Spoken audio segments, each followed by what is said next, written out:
Do you have an interest in Pogo doon sa Porac? No, Mr. Chair. Are you sure? Yes, Mr. Chair. Were there a time that you have asked your COS, Alvin Constantino, na tulungan ka na ilabas yung mga gamit sa Porac? No, Mr. Chair. Wala Was po kaming there- business sa Porac Was po. there no communication between you No, and Mr. Alvin Chair. Constantino No, Mr. Chair. that you are asking him to find someone from the PNP to help you in order to release all your things, documents, and pertaining to assets in the Porac, Pampanga? No, Mr. Chair. Are you sure? Yes, Mr. Chair. Sige, I want to show you something. Alvin, may papalangalan ako sa iyong properties, but we need to talk with my lawyers. Lahat ng mga negosyo namin need matago yung ibang mga properties dahil mag-start ng mag-freeze ng asset sa Porac. May advance info naman tayo. May time naman ako para itago yon mga asset. Ipasok ko sa foundation yung iba. Yes, ma'am. Just tell me all the details later sa virtual meeting. You can use me and Ted for your properties. So, are you going to deny this? Ano? Of course, right?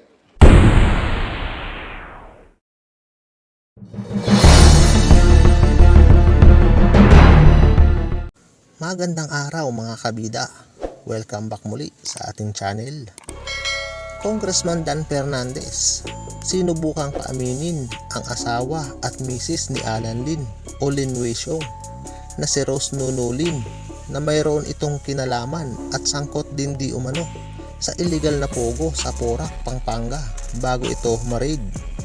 Ngunit itinanggi naman ito ni Rose Nuno Lin kahit pa pinakita sa kanya ni Congressman Dan Fernandez ang mga conversation nila ng kanyang chiefs of staff na si Alvin Constantino. Nalinisin at iligpit ang mga kagamitan o anumang ebidensya dahil alam nila na magkakaroon ng raid. Ngunit pinabulaanan pa rin ito ni Rose Nuno Lin. Narito ang mga kaganapan at mga pahayag. Rose, no, Lynn. Yes, Mr. Chair. Do you know a certain Alvin Constantino? Yes, Mr. Chair. What is your relationship with Alvin Constantino? He worked with me po. As a chief of staff?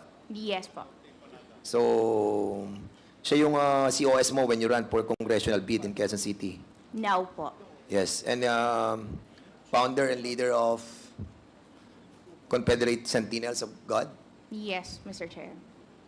And he also ran for councilor in District 6 in 2022. Yes, Mr. Chair. You know what, a certain Ted Lazaro Yes, Mr. Chair. is also your Yes, Mr. Chair. employee? Okay. Yung bang pangalan ng asawa mo is Sean Wei Lin or Lin Sean Wei. Alam mo, actually, gugulo ako eh. Anong pangalan Mr. talaga? Chair, yung last name po is Lin. Ang Lin. first name po niya is Weisiong. Wishong. Yes po. Okay, so kanina sinasabi mo, hindi siya Alan Lim, correct? Yes po, Mr. Okay. Chair. So, Wishong Lin. So, Yes, tawag mo Mr. sa kanya Chair. pag nasa bahay is Wishong. May tawagan po kasi kami. So, hindi, I mean, pag tinatawag mo siya ng pangalan niya, anong tinatawag mo sa kanya? We o Shong? Weisiong po talaga. So, ganun. So, kasi Pilipino tayo, di ba? Usually, kapag tayo, Pilipino, sometimes we tend to call our husband or our wife, di ba, in a Filipino name. Hindi, really, di ba? Kasi Pilipino tayo eh. Alam mo, tawagan mong Wishong. Well, anyway, sa inyo yun. So, hindi siya talaga si Alan Lim. No po, Mr. Alright. Chair. So, yun nangyari dun sa 2002 ba yun? Yung sa Cavite? Hindi si, hindi si Wei Sean Lin. Hindi. Hindi po si Lin Weisiong po. Yeah, according to you, di ba? Hindi siya. Okay. So, dun sa pagdating naman po sa negosyo nyo, kaya kayo nagkaroon ng maraming pera is because of the Pogo, correct? Mr. Chair, Asa- bago pa po may pogo, may pera na po ang asawa ko. Okay. Bago ko po siya nakilala, may pera na po siya. Alright. So, meron siya nung Sean Wei technology. Sean Wei Technology po. And one of these Sean Wei technology is to service provider, di ba? Ng mga Pogo. Master license po siya. Master license. Opo. So, Can you kindly educate me on that field? Mr. Chair, ang involvement ko po sa Seanway is again po, sa back office po ako. Yung nag-aayos sa mga papers, Hindi, nagsisito. tinatanong ko, tinatanong ko, Sorry po. yung Seanway Technology. Yes. Siyempre, meron kayong 22, di ba? You have so many, 32 name of licensing nyo under your, Seanway. I think Seanway Technology is one of those that was given yung mga subs licensee, correct? Tama po, Mr. Chair. At nagbibigay kayo ng service provider ng technology doon sa Pogo. Tama? Tama, Mr. Chair. Okay. And one of those that you have given your services is yung Oroon Incorporated sa Cagayan de Oro. Oro 1 po, Mr. Oro Chair. 1, yeah. Opo. And that is owned by Tony Yang. Corporation po yun eh. Yes, Wala namang oo, pangalan pero po ni Tony si Yang Tony Yang, doon. Tony Yang, maestrado, di ba? Babalik, pakikita namin dokumento, kaso ang dami pa namin kakalkalin dito, but we know that Tony Yang owns itong Oro 1 Incorporated sa Cagayan de Oro. Ito yung ni-raid eh. Cagayan de Oro. Tama? po. Oh, yes, okay. Pero I don't know po kung na-raid po sila. Na-raid sila, nasa news. Hindi ka nagbabasa? Start po nung... Oh, when was that, when yung sa Porac, when this was raided by PAOK TF and the DILG, were you aware of this raid in the Pogo in Porac? Mr. Chair, nalaman ko lang po yun through news. Do you have an interest in Pogo doon sa Porac? No, Mr. Chair. Are you sure? Yes, Mr. Chair. Were there a time that you have asked your COS, Alvin Constantino, na tulungan ka na ilabas yung mga gamit sa Porac?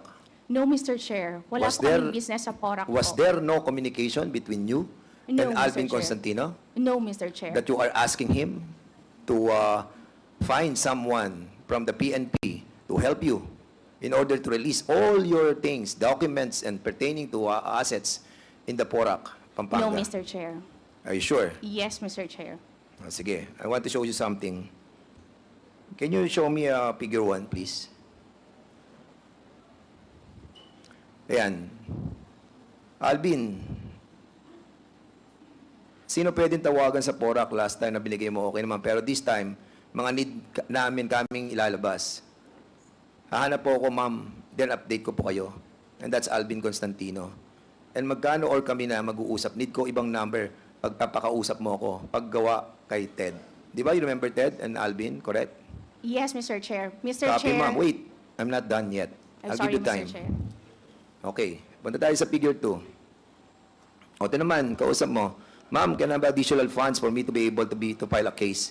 Alvin, gamitin mo na lahat ng connections mo. Busy kami. Yung negosyo namin sa Palawan, kailangan namin gawa ng paraan. Yung sa Clark, yung pinuntahan natin, inaayos na rin namin kasi may tip na ayon sa ang next na pupuntahan. Just call me. Anong need? Magkasama naman tayo mamaya. Figure 3. O, you texted him. Any update? Ma'am, hinintay ko po yung regional director ng Region 3. Sige, ASAP. Si General Rodel Bula, paasap ng number sa Viber at para sa staff ko muna. Tatawag sa kanya. Copy, ma'am. Hanapin ko lang po. Contact number. Send ko sa iyo. And then lastly, Albi, may papalangalan ako sa iyong properties, but we need to talk with my lawyers. Lahat ng mga negosyo namin need matago yung ibang mga properties dahil mag-start ng mag-freeze ng asset sa Porac. May advance info naman tayo. May time naman ako para itago yon mga asset. Ipasok ko sa foundation yung iba. Yes, ma'am. Just tell me all the details later sa virtual meeting. You can use me and Ted for your properties. So, are you going to deny this? Ano? Of course, right? Mr. Chair, talagang i-deny ko po yan dahil wala pong katotohanan. So, ito yung ano mo, yung Facebook. Messenger, Mr. Chair, bigyan Is ko that po kayo. your Facebook account messenger? Is that yours? Yes or no? Yes, Mr. Chair. Oh, yes. But, Mr. Chair, let me speak po muna kasi may one instance po na ginaya po yung messenger ko. Ginamit ang pangalan ko. Yes po, that's true po. Nireklamo Nakita po mo yung namin yan sa profile pic Facebook. mo, Rose?